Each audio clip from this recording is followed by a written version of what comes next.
In this video, I'm going to talk about how to position your custom software solution for a client. Positioning is very important. It's how you communicate the value and allow them to see that what they're about to spend on custom software is a fraction of what they hope to save and what they hope to achieve in terms of efficiency in their company. This way, it's a much easier sell. I want you to focus on one thing. You position your solution as a reallocation of funds that they are already paying. These are the best clients to attract. You do not want to deal with clients that are spending $0 on software per year. That makes no sense. There's no reallocation of funds. So what we do in our agency, we target 10,000 to 30,000 per year on software subscriptions. And I'll make this nice and big because this is the most important thing. Right? So company A, they're currently spending $10,000 to $30,000 per year on software subscriptions. That's the first qualifier. What's the next qualifier? Obviously, if they're spending all of this money and they're happy with their systems, you have no basis for creating custom software for them. So, or let's just call this company A pain points. They're spending $10,000 to $30,000 a year on software subscriptions. Systems are disconnected. They're probably using between 3 to 5, and this is what we usually see: 3 to 5 systems are disconnected. So 3 to 5 systems make up their entire bill, and none of them talk to each other. So what they most likely need to do is that they're either spending admin time. So admin staff is filling the gaps, and that means literally copy and pasting data from system A to system B. That's one version of admin staff filling in the gaps. Also, there may be lack of features. So features may be lacking. That's another way that admin staff comes in and fills the gaps. So let's say, for example, there's no invoicing module inside of any of these systems that they're using, and the admin staff has to manually go and export all of their jobs, everything that's gone on, and then they have to go and manually insert that all into Xero or MYOB or whatever their accounting software is. When features are lacking in the systems they are paying for, admin staff is usually filling the gaps. Now, admin staff, that becomes another cost that you start to track, because this is a hidden cost. They're spending 10 to 30K on paper on software subscriptions, but what you need to do is tally up how much is the admin, how much are they spending in human hours to fill in all the gaps that the systems are causing because they're disconnected or because they lack features. So then you start up another tally. And over here, let's say the admin staff is spending 20 hours per week. So that's a part-time role. And I'll make this like a different color, or I'll make it red. So they're spending 20 hours per week part-time. This is the admin staff, right? And that's just one admin. And you communicate at your current scale, your admin is spending 20 hours per week part-time. But if you guys double or triple, I'd put it back on them and ask them, how much more admin time do you think you're going to need in order to fill in those gaps? So the admin time actually is a fee that scales up with time. It's a cost that they pay more over time, right? So let's say they're spending 20 hours per week. Assume an 80K salary, like a base salary for a full-time. Let's say they're spending 40K per year, right? So the admin staff is spending 20 hours per week part-time, which is 40,000 per year. So already we're starting to see this cost to the business start stacking up between 10 to 30K plus 40K. I'm going to actually put this down here. So we have 10 to 30K on subscriptions, 3 to 5 systems are disconnected. Features are lacking. Admin staff is filling in the gaps. Now, what are the other ways that the admin staff or that the team is filling in gaps? Most likely, you're going to start seeing spreadsheets. So I'm going to say spreadsheets are rampant. Because the systems are disconnected, because they don't have the features that they need, most companies move to spreadsheets to fill in the gaps. So they go to spreadsheets for reporting. Maybe use it for a day diary, maybe use it for sales or for leads. I've seen so many different use cases for subscriptions, but they're always using it simply because the systems they're already paying for don't have the features that they need, or they're not talking to each other in the way that they need. So spreadsheets are another sign that company A is ripe for custom software, for a custom software build. So what have we got here? 10 to 30K subscriptions, 3 to 5 systems are disconnected, features are lacking. So the software doesn't have everything that they need. Admin staff is filling in the gaps. Spreadsheets are rampant. Now, what are the issues with spreadsheets? The issue with spreadsheets, it's easy to fat finger a wrong cell and break the entire spreadsheet. A spreadsheet is no way to run critical operations. because of this very reason. One person in the team, let's say you have a spreadsheet, is gone to like 10 people use the spreadsheet. One person can just fat finger a cell and it throws everything out of whack. And it's like, how do you know? How can you ensure that the data is always accurate? That everything that you've made is, everything you're looking at is legit. So then what you find yourself doing, you have to cross check and make sure that things are always set up correctly before you actually trust the numbers. So that's an issue with spreadsheets. It's easy to fat finger a wrong cell. Another thing, spreadsheets, it's not a relational database. It's not structured data. You have a bunch of tables, but these tables don't relate to each other with any kind of structure. It's kind of a mess. It's not like a database. A database enforces rules. An Excel spreadsheet cannot enforce rules. So it's not structured data, cannot enforce rules. And I'm going to just put some arrows here so that it's a bit easier to see. I guess another identification is that it's operationally heavy. What do I mean by operationally heavy? To deliver the work, so to deliver the project or the product or the service, to deliver it, it takes there are a lot of moving parts in doing that. We'll call it like an operationally heavy scale, just to make this a bit easier to understand. Operationally heavy business, sorry. What do you have on one end? On one end, you have a digital product. And let's call this operationally heavy, and then I'm going to go here and say this is, let's say easy. All right, so on the left we have easy to deliver, and on the right we have hard to deliver. So on the left you have a digital product, very easy to deliver. There is no operations required with a digital product. Someone comes and purchases, you simply send them the download, and that's an automation. It takes nothing to deliver this product.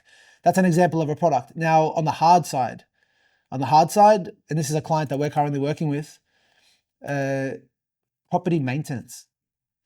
But the client that we're working with, extremely operationally heavy business, because what they have to do, they get yearly contracts and they have to go off and routinely, it's called program maintenance, they have to routinely perform a set of activities across hundreds and thousands of sites, physical buildings.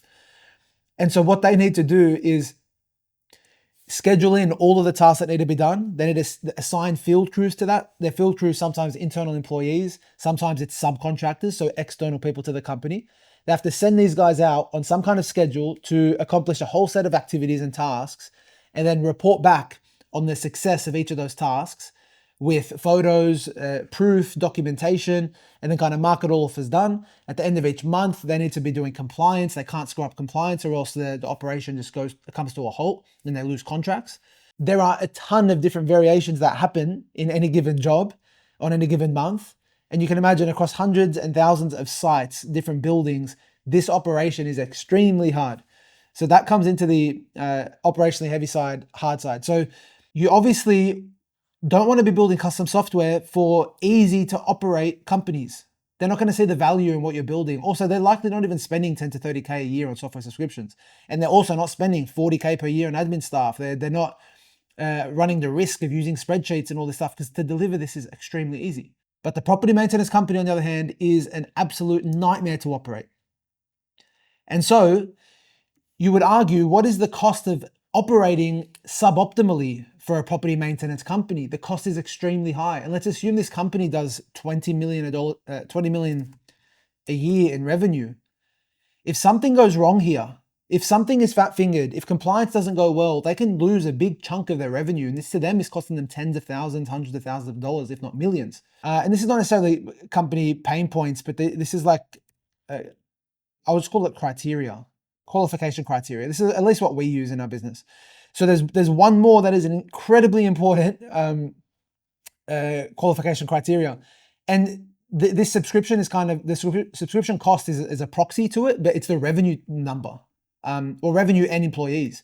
So the revenue that you want to target, again, 10 to 30K per year of software subscriptions, it's a proxy. Revenue is probably going to be around, let's say, 3 mil plus mark. That's usually what you would see for a company spending 10 to 30K per year. They're probably doing 3 million plus per year in revenue.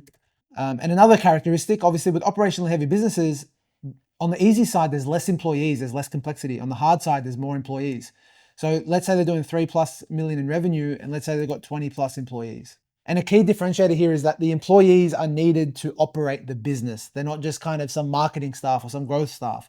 They're needed to operate the business. That's what makes it an operationally heavy business. So looking at all of this, when you rack up all of these costs and the costs of growth, right? Let's assume that this company wants to triple in size.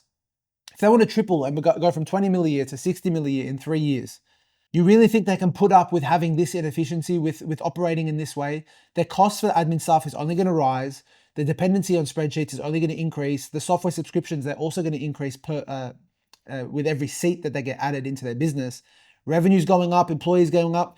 You can see if you have a conversation with this type of business owner, they are very, very keen to hear your thoughts on how you can create a much better system to operate so that they can grow and triple their business.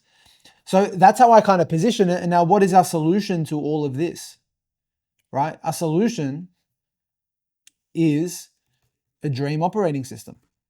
I call it a dream operating system. You can call it whatever you want. Loads of companies use different terms. They call them ERPs. They call them, I don't know, all-in-one software, custom system.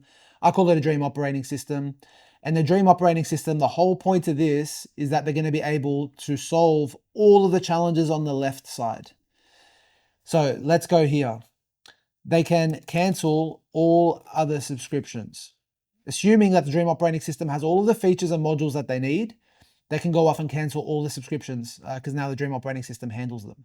So they cancel all our subscriptions. That's one. They go from having 3 to 5 systems that are disconnected to one centralized system. Now, accounting is not necessarily something I would ever build in a dream operating system because accounting has very deep roots inside of the tax system, especially here in Australia. So what I like to do is I actually just integrate the centralized system with accounting. And clients love this because accounting is the final step in their entire business, entire operation. As long as the system at the end of the day can reconcile and export and be in sync with Xero, MYOB or QuickBooks, whatever they're using, then that's the only integration. That's like the core integration that is needed. So that integrates with accounting. Now, features that are lacking, this is feature rich.